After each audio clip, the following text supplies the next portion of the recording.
संतोष चव्हाण लढत आहेत. तर आता मीडिया रिपोर्टपासून ते 2 नंबरला आहे असं वाटतं.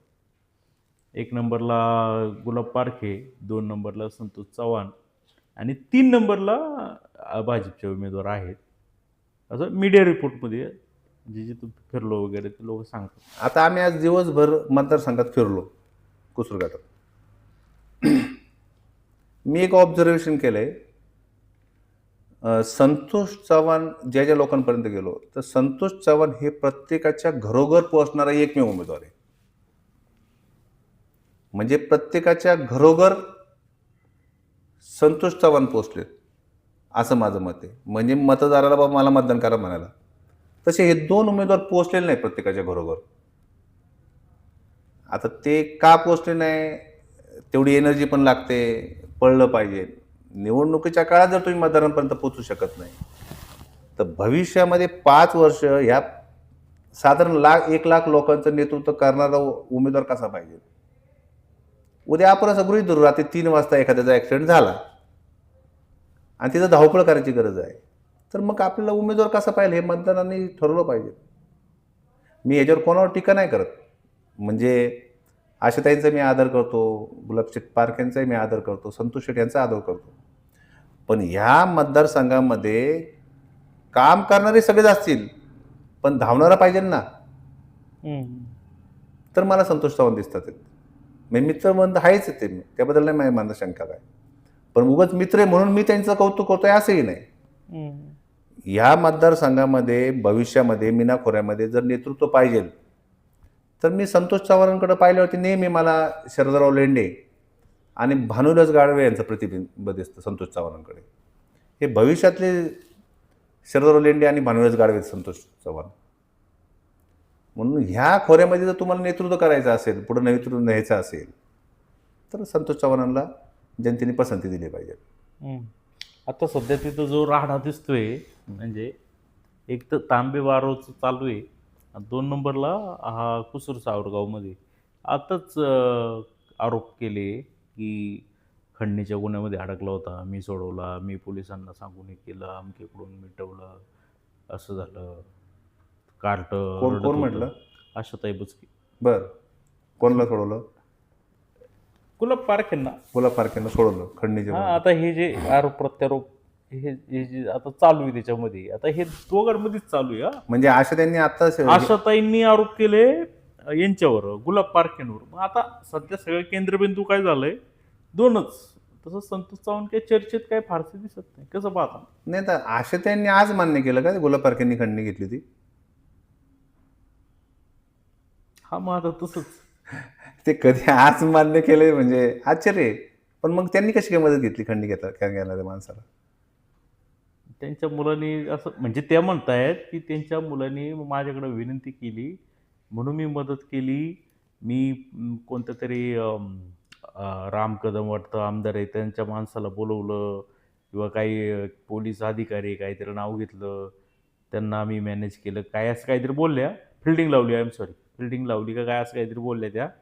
आणि मग तशा पद्धतीने आम्ही ते केलं. नंतर इथं चौकशी करायला पोलीस आता या विषयात मला काय माहिती, मदत केली. हा जुना विषय मला काय माहित नाही. जुना कसला हा कधी हाय वर्ष काय मला नाही आता माहिती. आता त्या आशाताई म्हणजे गोंधळाचाच विषय हा. एका बाजूला आशाताई म्हणतात का यांनी खंडणी घेतली, हे आज मान्य करतात आणि मदत पण मी केली म्हणतात. असं कसं? आशाताई कसं काय खंडणी घेणार मात्र मदत करतील? गोंधळाचा विषय हा. म्हणजे तुम्हीच समाज माध्यमांना सांगता का खंडणी घेतली, तुम्हीच मदत केली सांगता म्हणतात. काय म्हणजे काय काय आता यातून घ्यायचं काय नागरिकांनी? नागरिकांनी काय घ्यायचं?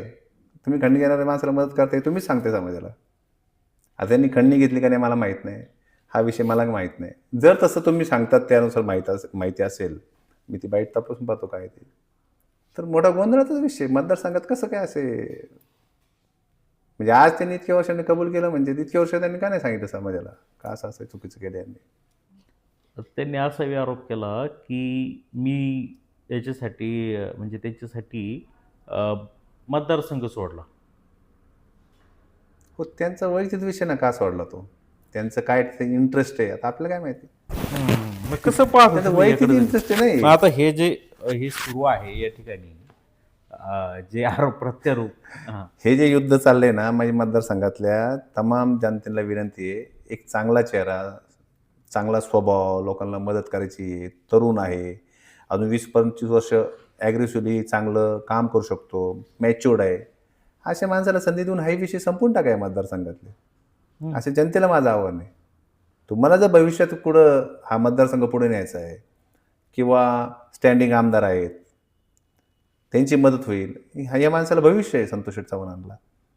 आणि आशाताईंनी आता शेवटची इच्छा व्यक्त करणं, त्यांनी आमदारकीची शेवटची इच्छा व्यक्त केली तर मी समजू शकतो त्यांना की बाबा आमदारकी पाहिजे. इच्छा पूर्ण झाली नाही. तुमची ही इच्छा पूर्ण झाली की आता काय शेवटची इच्छा तुम्ही करता? त्यांना अजून लोकांची कामं करायची. सगळ्यांनाच विकास करायचा आहे. विकास करणारेच माणसं मला गोंधळ दिसतोय सगळा. विकास, विकास, विकास. हं.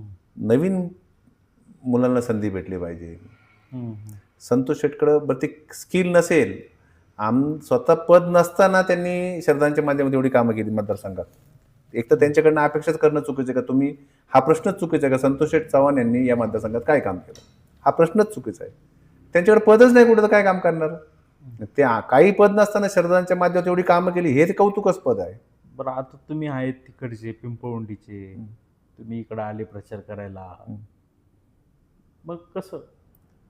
बघा मी एक पाठीमागे बी तुमचे आरोप झाले. मी तालुक्याचा प्रवक्ता आहे पहिली गोष्ट. मी दादांच्या वतीने प्रवक्तेपद आतापर्यंत केलं. आणि हा देश लोकशाही मार्गाने चालतो. असे कुठला नियम नाही का कोणी कुठं प्रचार करू नये.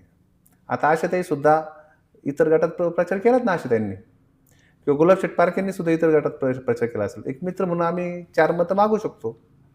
लोकशाही ना कोणी कुठं प्रचार करू शकतं. त्यामुळे काही कोणी कुठं प्रचार करू नये असं जर मत असेल तर मग ही लोकशाही नाही हुकुमशाही होईल. नाही, नाही. पण जर तिथं जर पर्याय आहे, तरी बाहेरचे येतात. आता इथं जसं जुन्नर नगर परिषदेमध्ये झालं, तर तुम्ही झाले किंवा काही बाकीची लोकं झाली, चाळकवाड्यावरून यायचे सतत. ते हे जुन्नरच्या जनतेच्या मनामध्ये जरा थोडीशी निगेटिव्ह प्रतिमा तयार झाली. तसंच तिकडं होणार नाही. नाही आम्ही बघा का तुमची गरज लागते म्हणजे संतोष चव्हाण सक्षम नाही. आशाताईं काही लोक आहेत का जी आमच्या गावातली आहेत. समजा आशाताईंचे काही कार्यकर्ते ते सुद्धा आशाताईंसाठी मत मागतात इथं. तुमच्या म्हणजे मित्र तुम्हाला पुराव्याने सिद्ध करेल किंवा गुलाबशेठ पारखे समजा विकीचे काही मित्र आहेत आमच्या भागात असतील किंवा उतरला असेल ते सुद्धा गुलाबशेठसाठी मत मागतात की. आता संतोष शेट यांचा स्वभाव खूप चांगला आहे. त्यामुळे जुन्नर शहरातली राष्ट्रवादी, शिवसेना, BJP सगळ्या पक्षातली लोक संतोष शेटसाठी तिथं मत मागतात. तुम्ही नीट स्टडी करा. म्हणजे BJPची काही कार्यकर्ते आहेत जुन्नरमधले ते संतोष शेटसाठी मत मागतात तिथं. त्या लोकांना सांगतात नातेवाईक आहे कोण आहे किंवा 2 मतं द्या चांगला माणूस आहे. कसा प्रचार करणार? काय करणार तुम्ही तिथे येऊन? काय नाही आम्ही काय करणार आम्ही काय रॉकेट सायन्स इथं वेगळं करायचं. आम्ही 2 लोकांना म्हणणार 2 मत द्या बाबा या चांगला माणूस आहे. आणि तुमचं लोक ऐकणार? ते ऐकावं हा आग्रह नाही ना. त्यांनी ठरवावं. आपण आपलं काम करावं. मित्र आहे मित्रांसाठी यायचं. एक दिवस यायचं. ह्याच्यापेक्षा आपण वेगळं काय करणार आहे? हा गट सोडून कुठं जाणार नाही? नाही आता 1-2-3 दिवस पाहू काय काय होतं ते. करू काय आपण लोकांना रिक्वेस्ट करू. आळे पिंपळवंडी रामराम. आळे पिंपळीत भरपूर कार्यकर्ते आहेत. आमदारांचं गट आहेत. मोठमोठे कार्यकर्ते आहेत. माझ्यासारख्या माणसाची गरज लागणार नाही. नाही लागणार? नाही. विजय कोरडे येईल निवडून? हे नाही मी सांगू शकत. मंगेश काकडे. जनता निकाल देईल आणि आमदारांचं गट आहे. चला हे होते संतोष पोटणे सर. धन्यवाद आमच्याशी बोलल्याबद्दल. धन्यवाद.